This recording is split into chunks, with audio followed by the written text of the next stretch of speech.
What's going on, everyone? My name is JT Aubery, and welcome to Quality Ball. I'm here joined by my co-host, Philip Fauntleroy. What's up, everybody? We're talking basketball today, guys. A lot of stuff going on, and we are going to start with our home team, the Los Angeles Lakers. D'Angelo Russell was just traded today, along with Timothy Mozgov. They were traded to Brooklyn for Brook Lopez in the 27th pick. Phil, what are your thoughts on this trade? I really liked D'Angelo. I saw a lot of potential, but I know your opinion's a little different. So, what do you think about this trade? So the main thing that comes to my mind when I think of D'Angelo Russell is athleticism. In today's NBA, you gotta be an athletic point guard in today's NBA. And examples are John Wall, Russell Westbrook, and those are just two right off the top of my head. I mean, D'Angelo Russell's footwork's a little bad. His speed, he's a little slow. He's got some problems. His ball handling's okay. His ball vision is okay. He's mostly just a scorer. And if the Lakers were going to keep him, they would have had to move him to shooting guard.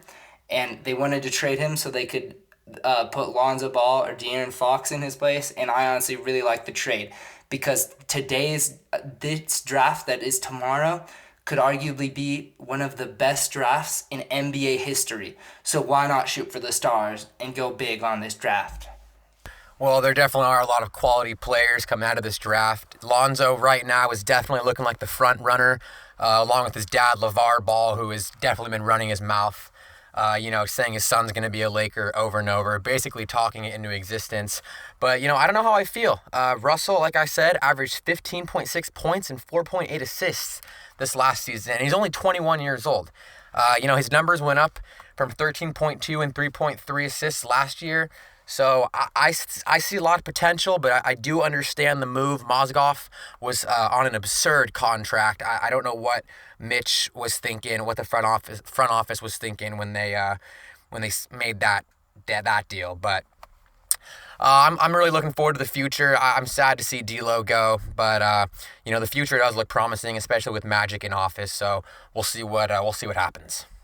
Yes, mostly what you're saying is the main reason I believe that they traded D'Angelo Russell is so they could get that cap space so they could start rebuilding the Lakers. They just rebuilt their staff. They hired Kobe's old agent, Rob Pelinka, as their general manager. That was a great hire. They hired Magic Johnson as their basketball operations. They finally fired Jim Buss.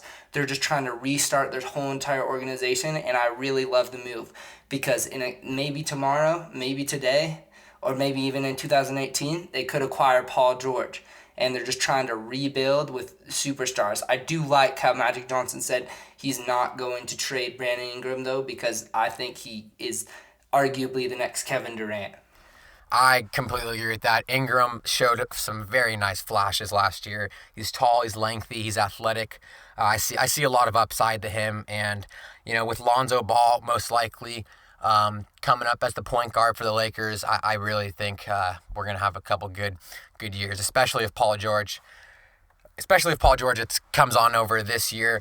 Let's move into that topic. Paul George, do you think that we should trade for him this year, or do you think we should just wait it out? Because a lot of sources are saying that he wants to come to LA already, and in my opinion, I don't think there's a reason to give up anything for PG when he's already most likely going to be a Laker. So the way I think about it is, so the Lakers, they have the second pick and they have the 28th pick. And they were thinking, let's go. They also have the 27th. Yeah, they just got it, but this was before. So they had the second pick and they had the 27th pick. And they were thinking point guard, power forward. Well, we just signed a really good center. So there's your 27th pick. Why not shoot for the stars and get Paul George and fix our shooting guard situation? We clearly don't have a shooting guard. Nick Young just opted out of his contract. He's not coming back to the Lakers. Jordan Clarkson isn't really a quality NBA player shooting guard. I mean, you kind of got to get a new shooting guard right now. Maybe that can wait until 2018 because he inevitably is going to sign with another team, possibly the Lakers. But the only problem... Maybe the Cavs, maybe the Cavs, but that cap space, that situation's confusing. Anyways, Paul George is a top 10, even top 5 all-around player in the NBA, and the Lakers need a superstar. They need someone to take Kobe Bryant's place. No one has done that yet, and that is the reason why they haven't achieved greatness. When they start to slowly rebuild around a true superstar is when they will start to have upside. Luke Walton's doing a great job coaching them. They need that big star, and I think the only way the Lakers should trade for Paul George is if they give up their 27th pick, their 28th pick, and Julius Randle or Jordan Clarkson. I do not think in any situation we should give up our second pick because that is just too valuable in today's draft. I completely agree with that. In fact, I wouldn't even give away both of our 27th and 28th picks.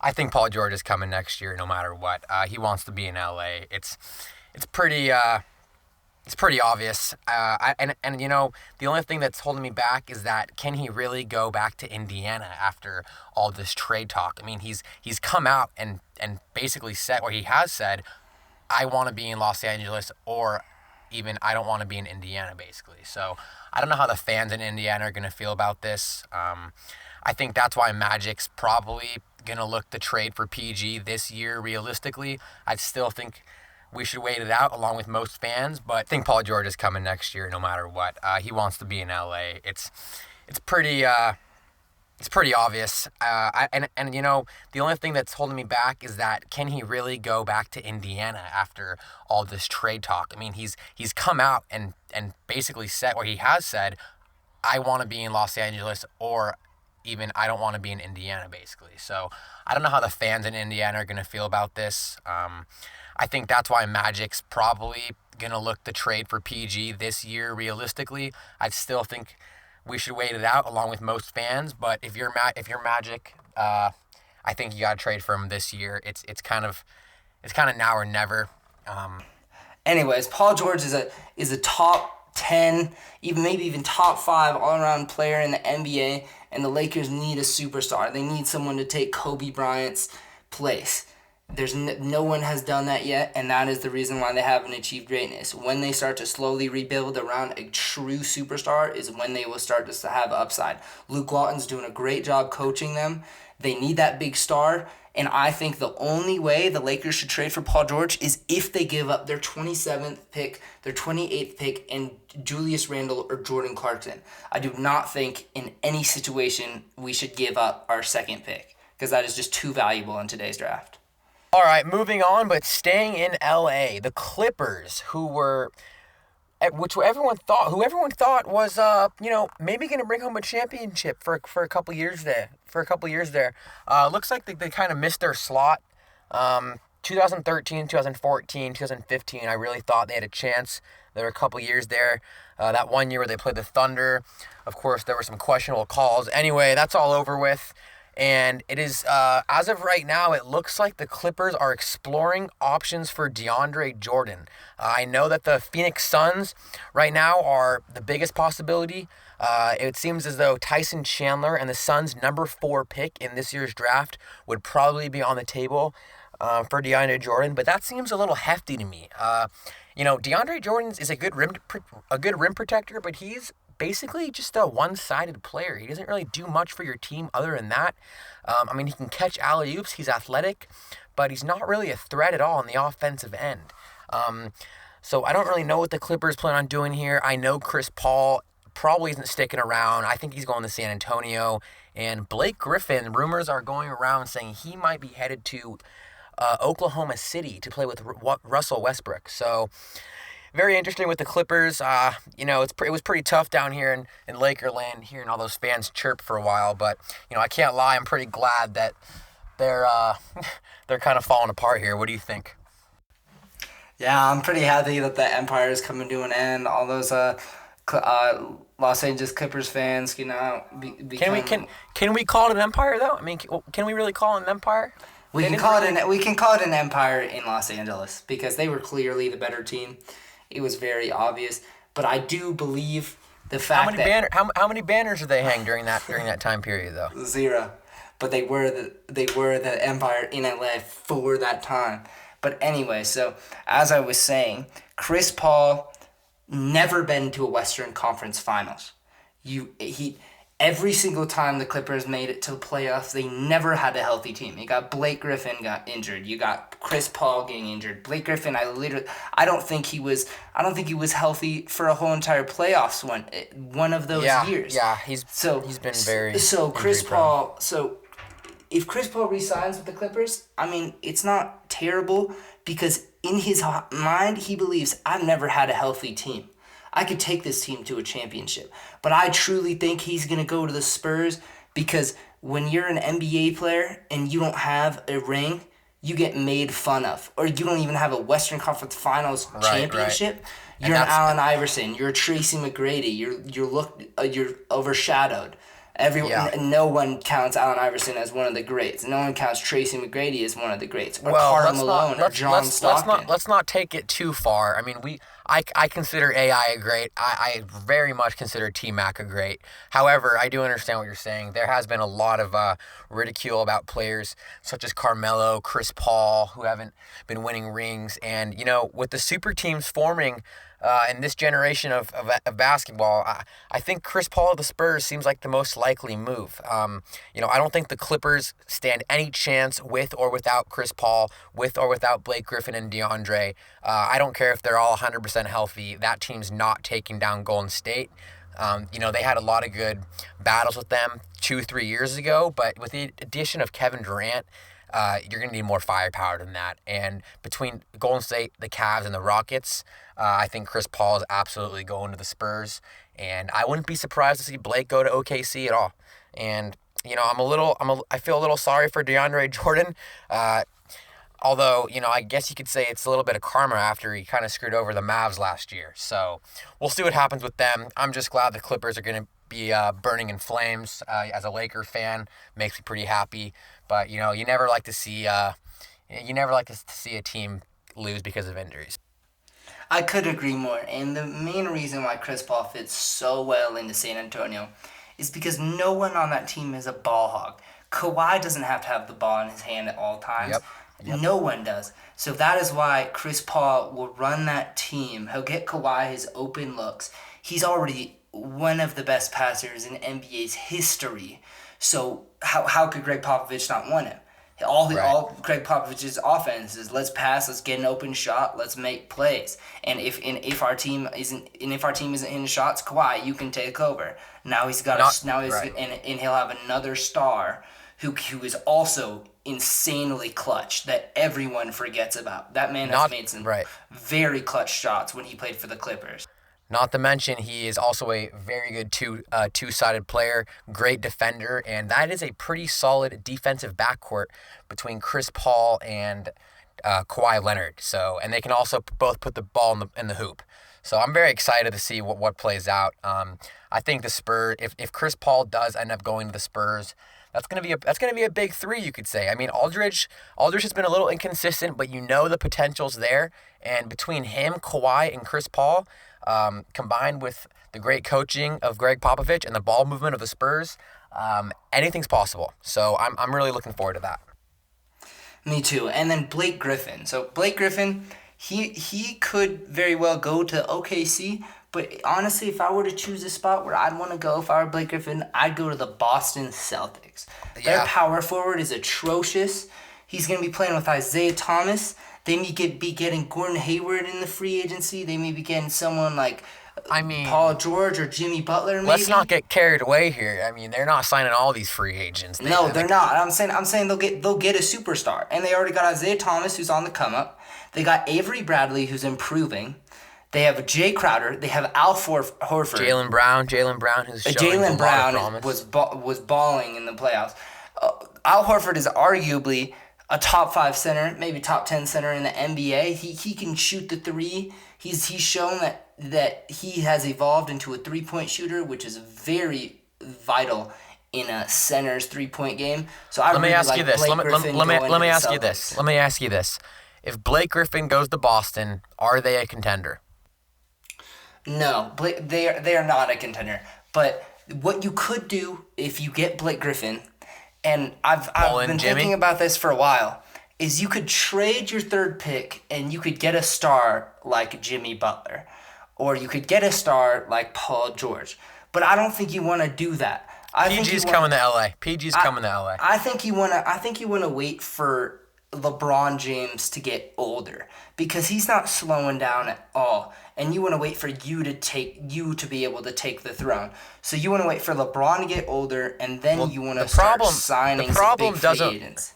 The problem doesn't lie in the East. It doesn't lie in the East. The biggest challenge is the West. I mean, you got the Rockets, you got the Spurs, and you got the Warriors. And those are all three teams who I think would definitely give the Cavs right now a run for their money. So Boston's not even really looking at I mean, of course they're looking at the Cavs, but they've got bigger things on their plate to deal with. But if Boston can somehow acquire Jimmy Butler and Blake Griffin, they've definitely got a squad who could definitely do some damage. So this offseason... I forgot to mention as well, they have a coach who's the youngest coach in the NBA Brad right now. Stevens. Who in my opinion should win Coach of the Year. Probably he could won't. be Coach of the Year 3 times in a row. Should have been it last year. Got robbed. This next 3 years. He came from Butler, and he was a man on a mission. Everyone's saying Isaiah Thomas did everything for them. No. Isaiah Thomas, he was good. But Brad Stevens, you can go watch their games. Something wasn't working. He'd be like, oh, let's play small ball. Something wasn't working again. Let's play big ball. He changed up the lineups. He'd have Gerald Green starting some games, and then he'd have Jaylen Brown, and you'd be like, I don't know how to coach against this guy. He's a wild card. What am I supposed to do? Even LeBron James in an interview said, we didn't know what to do out of Brad Stevens' inbound passes because they'd always score on us. Well, there will be a lot of talk. There's going to be a lot of moves made this season, so we're just going to have to wait and see. I'm very excited. I know everyone else is too. But let's move on. All right, so staying on the East Coast, let's talk about the Atlanta Hawks and Dwight Howard. He was just traded to Charlotte. Miles Plumlee, Marco Bellinelli, and the 41st pick are going over to Atlanta, and Atlanta is sending over again Dwight Howard and their 31st pick. Dwight Howard has been struggling the last couple of years. This is going to be his 5th team in the last 4 years, and I don't really know what he's going to really do for Charlotte. I mean, Kemba's pretty good. He's definitely a top 10 point guard, but I don't think they really have enough at all. I mean, they'll make the playoffs, but I guess they're kind of in a middle ground area right now. What do you think? You know what, sometimes I disagree with you, but I completely agree with you on this one. Dwight Howard, he's just a cancer for every team. There's a reason that guy's gotten traded 3 to 4 times in the past 3 or 4 years. He just doesn't suit. He just doesn't fit anywhere. Well, let's show the man a little respect. When you have Steph Curry evolving the game into a 3-point shooting game, you gotta have a center that can shoot the ball. All he can do is dunk. The man can't even make a hook shot, and he can't shoot 3-pointers. What's he gonna do for your team? He has Kemba Walker, who's a very gifted point guard, and he's really good, but I don't see them making any contention in the East. I don't even know if they make the playoffs next year, if I'm gonna be honest. Strong hate towards Dwight Howard coming from Phillip, guys. Personally, I think Howard's a pretty decent center. He's like a DeAndre Jordan, except I think's got a little bit of a post game. He definitely does get stripped a decent amount down there, but he's not a complete bum when it comes to putting the ball in the basket. Anyway, he definitely is. He's definitely the ideal rebounder for your team, but that's really all he brings to your team. If you're looking for rebounds and you're looking for like 12 points, and you're looking for a guy who can get fouled and miss free throws at the free throw line with 2 minutes left in the game, then you want Dwight Howard on your team. He's just too soft. He's just too bad in big moments. The fact you have to take out your player because he can't hit free throws, the same with DeAndre Jordan. They're kind of the same player, except DeAndre Jordan's a little better. I don't really like either of them. A little better, really. Interesting. Also, DeAndre Jordan's also a freakish athlete. So I'd take DeAndre Jordan, but anyways, that's not what we're talking about. We're talking about Dwight Howard. I mean, I just don't think he brings much to the team. I mean, he clearly complained when when he wasn't playing in the playoffs, and the Hawks didn't like that, so they traded him. That's nothing new. Howard, this isn't the first time we've seen it. Dwight Howard complaining. Maybe Kobe was on to something. But yeah, I don't know. I mean, they've got They've got I also don't know if you know this, but Dwight Howard was tweeting before he got traded and had no idea he got traded. So I saw that's that. what the NBA means to that man. So, I mean, I don't know why you want that guy on your team. Everyone Right. wants a winner. He Well, could sit on the bench and laugh as his team goes 12-70, and he would not care. I couldn't agree more. And I don't know where the Hornets are getting all this money. It might be coming directly out of MJ's pocket. But they've got Nicholas Batum on a $120 million contract. I'm not positive on how much Kemba Walker's making, but between the three of those guys, it can't be cheap. And they really have underperformed, in my opinion. Nicholas had a pretty subpar year, and for the amount of money he's getting paid, he needs to step it up. Yeah, I think this team makes the playoffs next year, maybe a sixth or fifth seed, but they're not getting past the first round. So I don't know. Hawks are cleaning up some salary cap space. It looks like they're going to be trying the rebuild here, and most likely they are going to be moving on from Paul Millsap, who has been brought up in many trade rumors. The Suns, Kings, and Nuggets are all potential landing spots for the four-time All-Star. So we're just gonna have to wait. Don't forget the Rockets. Oh, and the Rockets. So let's just we're gonna have to wait and see what happens. But like I said, a lot of stuff coming in this summer. Hopefully sooner than later, so we can have some stuff to talk about. And as I was saying, I think the Hawks are just better off without Dwight Howard. They showed it in the playoffs. They almost beat the Washington Wizards, who were a very good team. They showed potential against them, and that was while Dwight Howard was riding the bench. So I think he's really just a cancer to any team, is my final conclusion. So, staying on the East Coast, the Cavs and their ex-general manager, David Griffin, have separated. This kind of came out of nowhere. They've been to the finals the last 3 years in a row, and they obviously won a ring in 2015-2016 season. So, this came as a surprise to a lot of people. Team owner Dan Gilbert reportedly thought that him and Griffin didn't see eye to eye, and it's interesting because this all happened right when Griffin started discussing trades involving the Bulls' Jimmy Butler. So, I'm not really sure what Dan Gilbert was doing here. I know LeBron posted a pretty heartfelt message on Instagram and Facebook thanking the former GM. But I did not see this coming. They've had a lot of success. There's not much you can really do when you lose to Golden State at this point. They're probably the greatest, the best assembled team we've ever seen. So I don't know. What are your thoughts on this whole situation? I'm a little confused, to be honest. So yeah, I'm a little confused, and the only thing I can think of that may make a little sense, which is why Griffin didn't want Jimmy Butler on his team, is because they'd have to give up a superstar like Kevin Love, and Kevin Love arguably had his best season and best playoffs he'll maybe ever have, or What about the finals? What about the finals? He didn't show up at all. No, the finals he showed up. Yeah, no, the finals he balled out. Except What did he go? 2 for 10 in I Game was gonna 5? say Game 5 he did not play well. But Game 2 he carried Kyrie's weight on his back. Game 1 and 2 as Kyrie choked, and then Kyrie got it together, and then LeBron and Kevin Love got it together, and they looked like the big three. And in that last game, you gotta credit Klay Thompson and Draymond Green playing some phenomenal defense. Those are some of the greatest defenders in the league.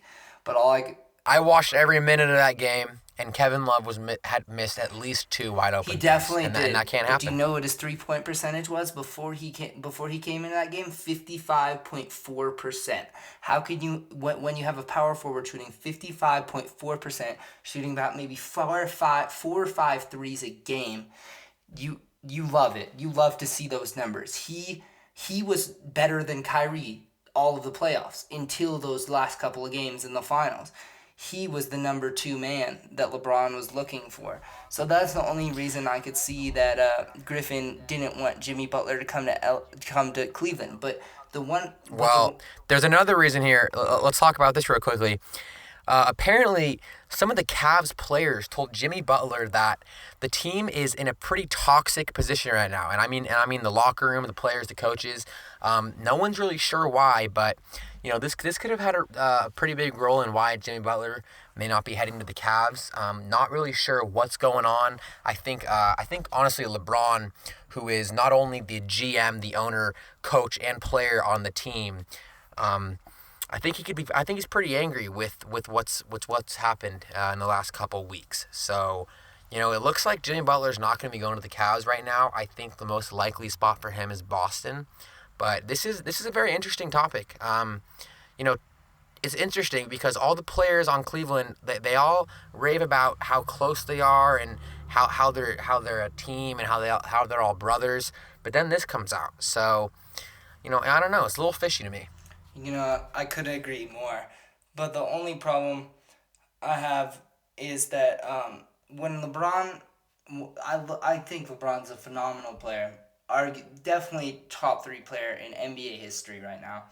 But whenever he doesn't have things going his way, he talks to management. Give me this player. Get me this player. It's like, He owns the team. I mean, let's be real. He's the owner. He's the GM. He's the president. He's all yeah, of the no, I above. get He's the that. But when coach. you're saying, get me this team, you can't be 3-5 in the NBA Finals in your career. I mean, what else do you want? Well, you He can't loses to Golden State in five, and he's saying we against need another against superstar on our team, and that to that owner. That's what it's telling him. He's saying we can't beat the Warriors. We can't beat them without another superstar. What they do, they went to go get Darren Williams when he needed another player. He didn't think anyone was Is performing. that a And superstar? Is Darren he's Williams a not a bum? superstar, but they're signing every player they can. Look at the Warriors. The Warriors are just sitting on their wins, and they're just having a good time. They're building chemistry. Adding a player to your team every 3 months is not going to help your chemistry. It's going to mess him up. Kyle Korver, Darren Williams. Kyle Korver had a terrible finals. He probably isn't even used to that offense. Same with Darren Williams. That's the only problem I got with LeBron. He's like, get me this, and he really doesn't. He just really doesn't give the Cavs what they need. I mean, back to that NBA Finals in 2016. Some people are going to argue the Cavs beat the best team in NBA history, and I'd like to argue that it was a fluke because Draymond Green didn't deserve to be suspended. And You can make the same argument for 2015 when Kyrie and Kevin Love were both injured. definitely, So it goes both ways. Anyway, we got to move on. Let's talk draft. Starting with Markelle Fultz. It looks like he's going to be going to Philadelphia, and Philadelphia gave up a good amount for this trade. It looks like they really wanted him. And there's a lot of reasons why. He's very flexible player. I mean, he ran the point, but he can definitely play off the ball. He's a great 3-point shooter. He averaged 41% last year from three on 5 attempts per game. So that's pretty phenomenal. And he can do everything. He can play defense. He can pass, and he's athletic. So him alongside with Simmons, the process, and Dario it's going to be a force to reckon with. In fact, Philadelphia just sold out, and they have the highest amount of ticket sales they've had in ever for this year. So the fans are excited. I'm a Laker fan, and I'm excited. I'm a big fan of the process, and we haven't even gotten to see Simmons play yet. So I'm really excited for this. when you say that Markelle Fultz is a flexible player, I don't know if I really agree with that because the concern in the NBA is that he may be more of a shooting guard than a point guard. He's more of a scorer, but he is a phenomenal Well, what's scorer. what's So I Kyrie can see Irving? What's James Harden? What's Russell Westbrook? Kyrie Irving can still pass the ball. James Harden averaged about 10 assists a game. James Harden Yes, averaged the most I assists know, per game in the NBA. but they're all born scorers. Play. Yeah, they are born scorers. The concern is that he may not be the passer that those guys But players are. evolve. And I could see it. He played in the Pac-12. He never went to the tournament. He never had that crazy competition because he was always getting blown out by the good teams. So he was playing benches. And I like him a lot, don't get me wrong. He's a great scorer. He averaged 6 assists per game. Lonzo averaged like 7.5. So when you talk about passer in the NBA. Well, But Markel Lonzo's got a Fultz better team does. surrounding him. You got to give. Yeah, definitely. But Markel Fultz does remind me a lot of D'Angelo Russell. Back to D'Angelo Oh, Russell. here we go. They dominate in college. He's not that freakishly athletic. He's pretty athletic. And he just reminds me, he dominates the game in college, and I don't know if he can translate it to the NBA because he's going to be going up against some real superstars, but we'll see. But they were also saying that if you were to take one player out of this draft that didn't go to college this year and went straight to the NBA, it'd be Markel Fultz. So I've got mixed feelings with him. I think he's going to do something big, but you could make the argument that he's just a shooting guard. Well, let's not forget Ben Simmons ran the point at LSU 2 years ago. So he's what is he? I think he grew 2 inches. He's 7 feet now. So like I said, he's 7 Fultz feet. can play off the ball. He doesn't need to be the point guard. He can be the shooting guard the Sixers need, and maybe they know that.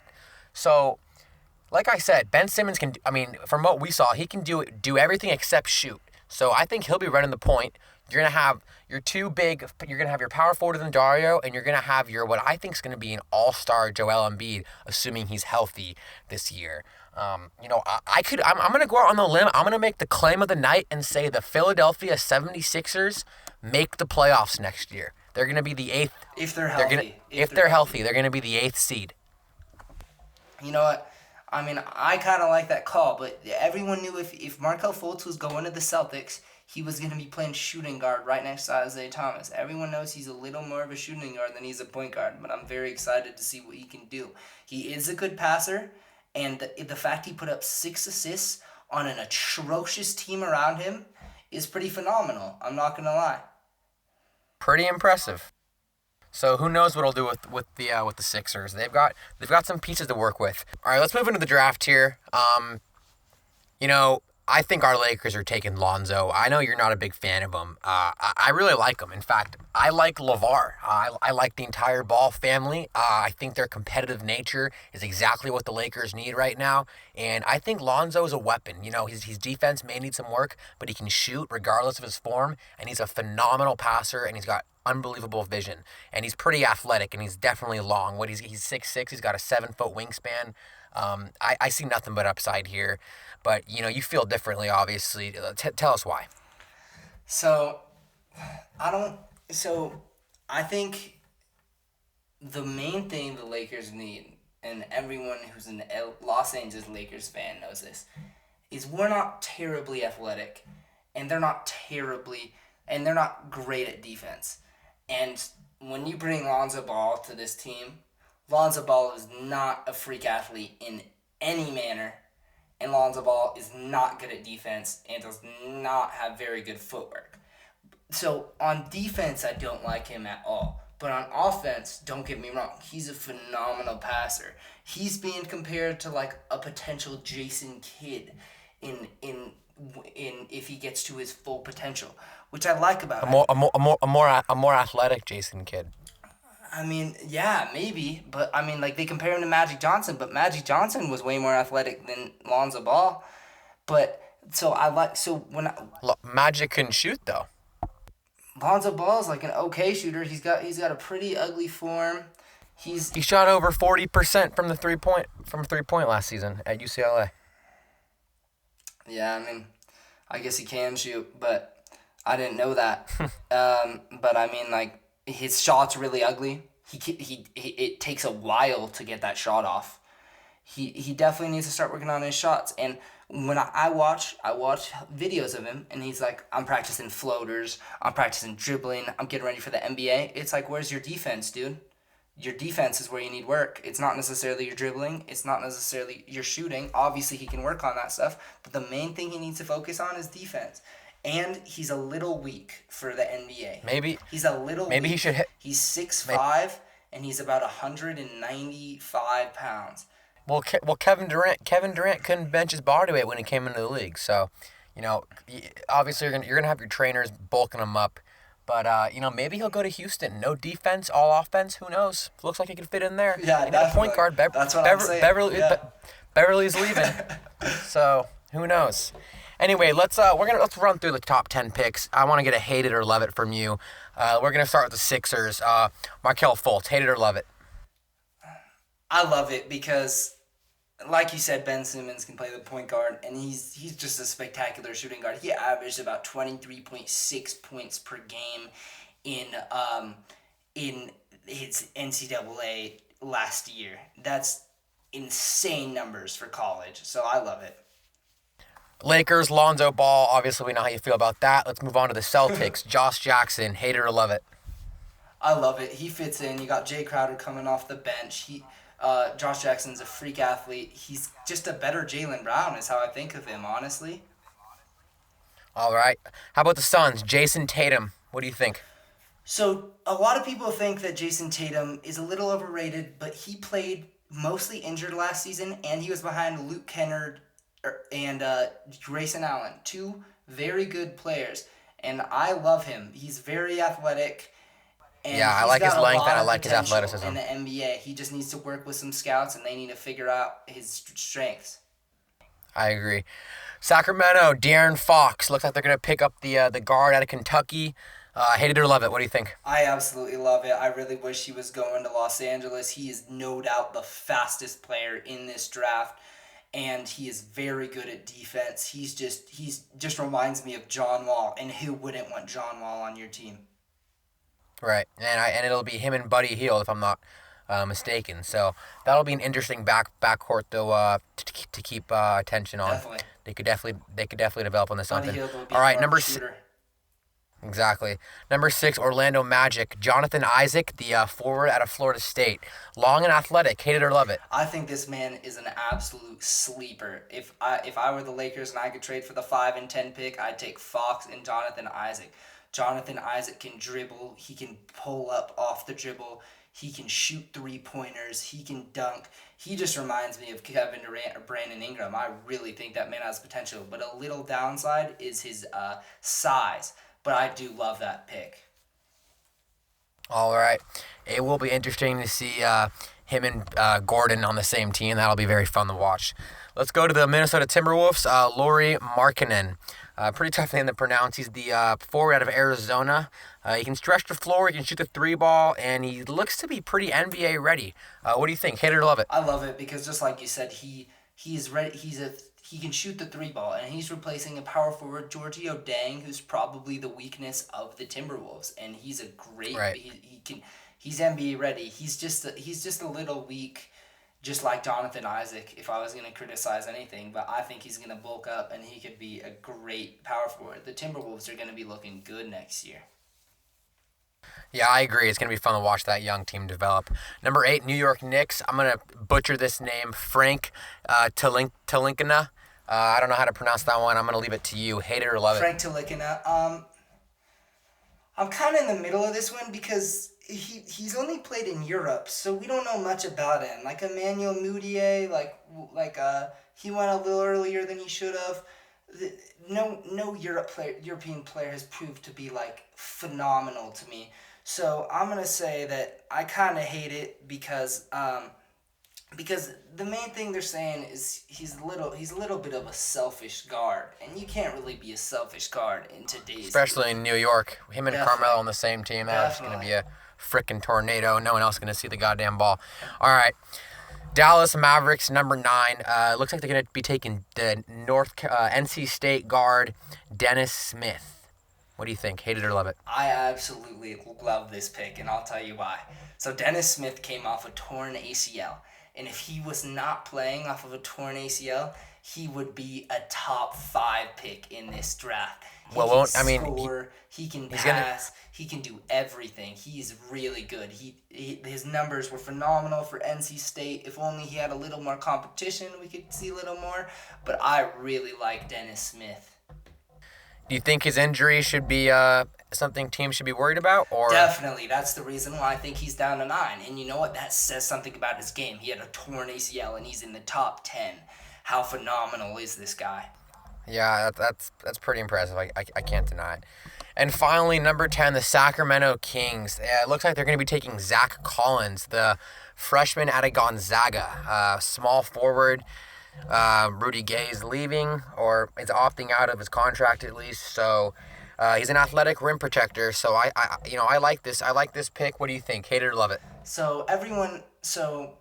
Everyone thinks that Gonzaga had a really hard road to the finals in the March Madness, and I Oh really boy, don't here we believe go. that. I don't Here believe we that go. Collins saw enough competition, and I think he is great finishing the rim. He is a great shooter, but he is a little weak, and his handles aren't there yet. But I'd say I hate it, honestly. I think players coming out of Gonzaga haven't faced real college teams. Yeah, well, you've been a big time hater of Gonzaga all year. We've The gotten into two plenty of debates they about played that. 4 ranked teams in their season, and the Right, best we've team heard it they before. played in March Madness was a 3 seed, and then every other team was a 7 seed and up. And that He hates basically shows you Gonzaga. the competition. He hates Gonzaga, America. Anyway, that's all we've got for tonight. Thanks for tuning in to Quality Ball with JT Aubery and Philip Fauntleroy. We will see you next time.